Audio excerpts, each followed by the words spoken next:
Okay, I got two weed eaters sitting here. This is the one I've been using. This is a Troy-built 4-stroke weed eater. Very reliable. Never had any problems with it. And then this new one I got here is a Stihl FS90 R. Now, the cool thing about this one, besides the fact that it needs a new carburetor, is that it's actually a 4-stroke. This is what Stihl calls their 4-mix engine. You can go on Stihl's website and they have a little video on it and how it operates and everything. So the reason why it's so cool is that it runs and gives the same power as a 2-stroke and the lugging ability of a 4-stroke without having to service the oil, unlike the 4-strokes where you got to change the oil periodically. This one still uses a 50-to-1 mix. So you're still going to want to do the mixed fuel, but it is technically a 4-stroke engine. So benefits of a 4-stroke, benefits of a 2-stroke without having to replace the oil. Really cool. So the reason why I'm changing these out is because this one is much shorter. As you can see here, the distance between the two. I'm a tall guy, I'm 6'3", and running this one for a long period of time hurts my back. So I got the longer one. Plus Stihl, I mean, it's name brand. You can't go wrong. It's powerful, it's reliable, it's a Stihl. I mean, honestly. So why not? Got it for free. Just got to change the carburetor out. That's what I got here. This kit I got on Amazon for like 30 bucks. Comes with the carburetor, comes with the new spark plug, comes with fuel lines, comes with the inline filter, everything you need to do the project. New gaskets, all of it, for 30 bucks. You can get a rebuild kit for the carburetor for $5 cheaper, maybe $10 cheaper. But honestly, why would you bother doing that? We could just slap on a new carburetor and just be done with it. So that's what we're gonna do today.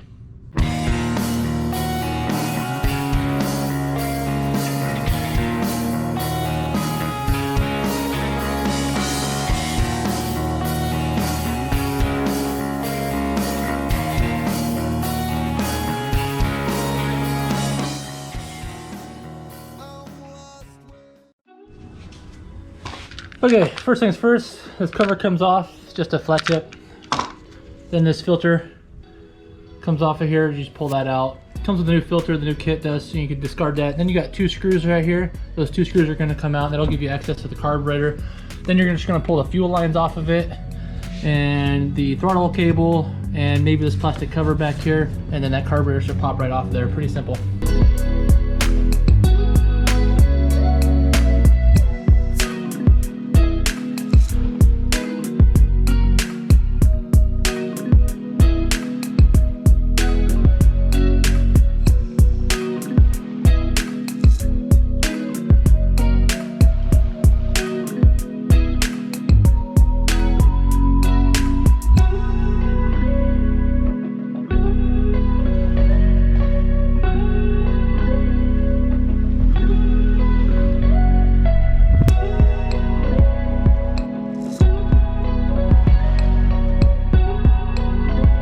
So I got the carburetor off here.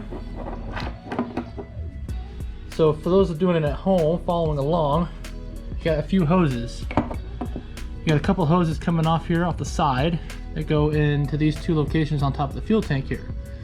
When you pull this line off right here, ensure that your fuel cap is off right here, because it's pressurized a little bit.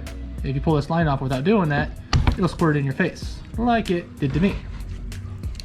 So make sure you do that. This is your fuel pickup from the fuel tank, and then this hose back here, if you can see in the camera, that's your drain back off the bottom of the bowl there.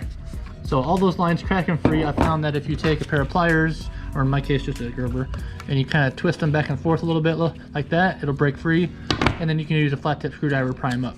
Works really well. And then you've got the throttle cable back here that connects to your throttle right here.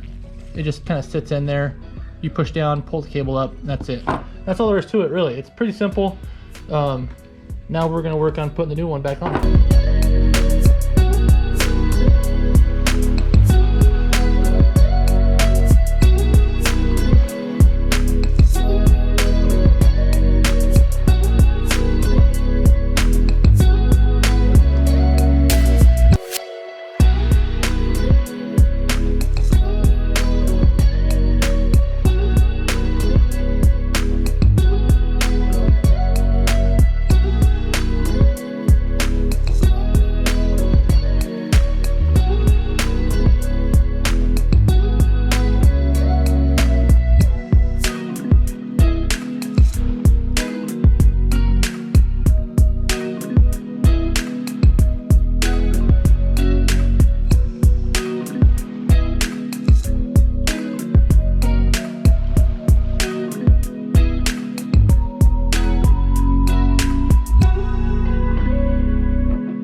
All right, that's it. Got her all back together.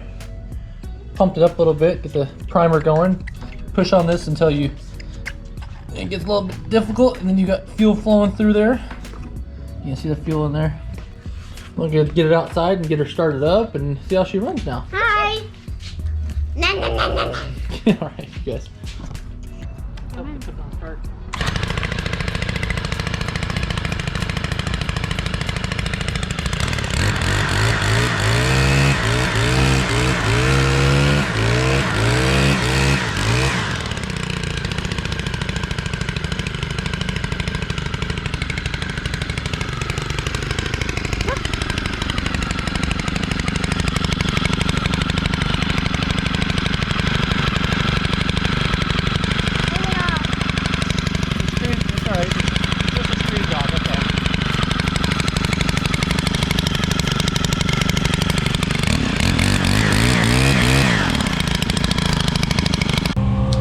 Alright, thanks for sticking around. That's going to do it for this episode. If you like what I do on this channel, please consider subscribing and hit that like button for me. See you next time.